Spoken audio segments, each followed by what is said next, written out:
আন্তর্জাতিক অপরাধ ট্রাইব্যুনালে বাংলাদেশ আওয়ামী লীগ ও তার নেতাদের বিচার কার্য সম্পন্ন না হওয়া পর্যন্ত দলটির যাবতীয় কার্যক্রম নিষিদ্ধ করার সিদ্ধান্ত কার্যকর করতে প্রজ্ঞাপন জারি করেছে অন্তর্বর্তী সরকার।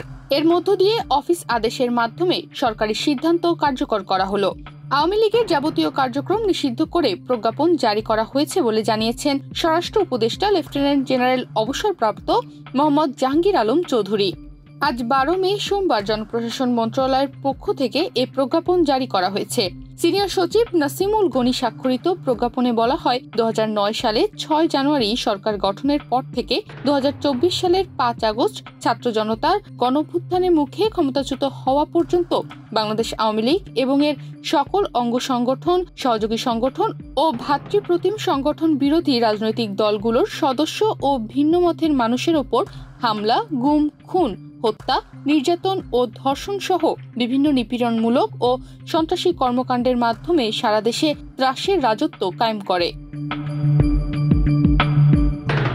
এতে বলা হয়, বাংলাদেশ আওয়ামী লীগ এবং এর সকল অঙ্গ সংগঠন, সহযোগী সংগঠন ও ভ্রাতৃপ্রতিম সংগঠনের বিরুদ্ধে গত 15 জুলাই থেকে 5 আগস্ট 2024 পর্যন্ত ছাত্র জনতার আন্দোলন দমনে গুম, খুন, পুড়িয়ে মানুষ হত্যা, গণহত্যা, বেআইনি আটক, অমানবিক নির্যাতন, লুণ্ঠন, অগ্নিসংযোগ, সন্ত্রাসী কার্য ও মানবতা বিরোধী অপরাধের সুস্পষ্ট অভিযোগ রয়েছে এবং এসব অভিযোগ দেশীয় আন্তর্জাতিক প্রতিবেদনে প্রতিষ্ঠিত হয়েছে। যেহেতু উল্লিখিত অপরাধসমূহের অভিযোগে বাংলাদেশ আওয়ামী লীগ এবং এর সকল অঙ্গ সংগঠন, সহযোগী সংগঠন ও ভ্রাতৃপ্রতিম সংগঠনের নেতাকর্মীদের বিরুদ্ধে আন্তর্জাতিক অপরাধ ট্রাইব্যুনাল এবং দেশের ফৌজদারি আদালতে বহু সংখ্যক মামলা বিচারাধীন রয়েছে।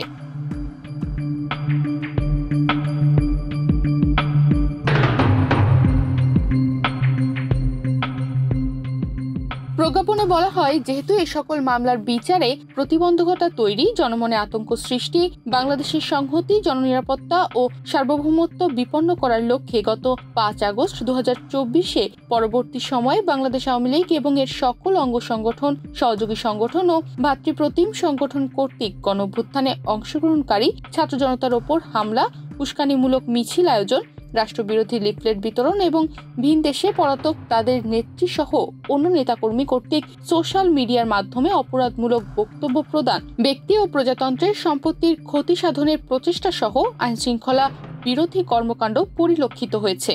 এ সকল কর্মকাণ্ডে রাষ্ট্রের সার্বভৌমত্ব ও নিরাপত্তা হুমকির মুখে পড়েছে।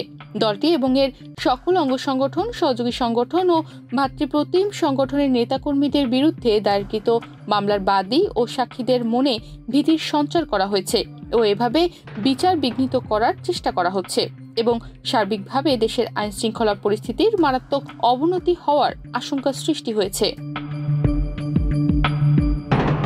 এতে আরো বলা হয়েছে, যেহেতু সরকারের নিকট যথেষ্ট তথ্য প্রমাণ রয়েছে, বাংলাদেশ আওয়ামী লীগ এবং এর সকল অঙ্গ সংগঠন, সহযোগী সংগঠন ও ভ্রাতৃপ্রতিম সংগঠন রাষ্ট্রকে অস্থিতিশীল ও অকার্যকর করার লক্ষ্যে বিভিন্ন অপরাধমূলক কর্মকাণ্ডে জড়িত থাকা সহ জনমনে ভীতি সঞ্চারের উদ্দেশ্যে সন্ত্রাসী সংগঠনের ন্যায় বিভিন্ন বেআইনি কার্যকলাপ ও ষড়যন্ত্রে লিপ্ত রয়েছে।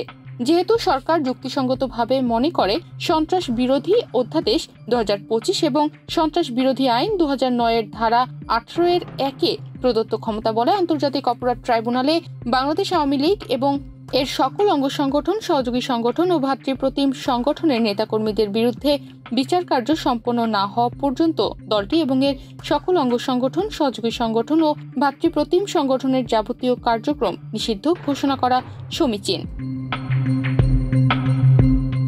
প্রজ্ঞাপনে আরো বলা হয়েছে, বাংলাদেশ আওয়ামী লীগ এবং এর সকল অঙ্গ সংগঠন, সহযোগী সংগঠন ও ভ্রাতৃপ্রতিম সংগঠনের নেতাকর্মীদের বিরুদ্ধে আন্তর্জাতিক অপরাধ ট্রাইব্যুনালে বিচার কার্য সম্পন্ন না হওয়া পর্যন্ত বাংলাদেশ আওয়ামী লীগ এবং এর সকল অঙ্গ সংগঠন, সহযোগী সংগঠন ও ভ্রাতৃপ্রতিম সংগঠন কর্তৃক যে কোনো ধরনের প্রকাশনা, গণমাধ্যম, অনলাইন ও সামাজিক যোগাযোগ মাধ্যমে যে কোনো ধরনের প্রচারণা, মিছিল, সভা সমাবেশ, সম্মেলন আয়োজন সহ যাবতীয় কর্মকাণ্ড নিষিদ্ধ ঘোষণা করা হলো।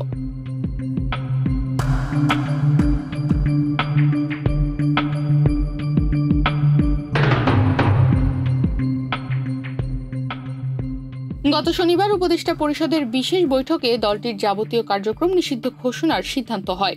রাষ্ট্রীয় অতিথি ভবন যমুনায় প্রধান উপদেষ্টা অধ্যাপক ডক্টর মোহাম্মদ ইউনূসের সভাপতিত্বে বৈঠকের পরে যমুনার সামনে আয়োজিত মাত্র ১.৫ মিনিটের সংবাদ ব্রিফিংয়ে সভার সিদ্ধান্ত জানান আইন বিষয়ক উপদেষ্টা আসিফ নজরুল।